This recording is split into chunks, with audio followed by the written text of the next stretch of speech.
ఒక తోటదిగో, ఆ తోటలో ప్రార్థన స్థలమదిగో.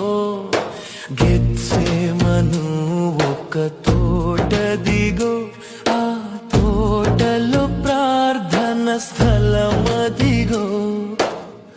అచటనే ఉండి ప్రార్థించుడని, అచటనే ఉండి ప్రార్థించుడని పలికిన క్రీస్తు మాటదిగో, పలికిన క్రీస్తు మాటదిగో.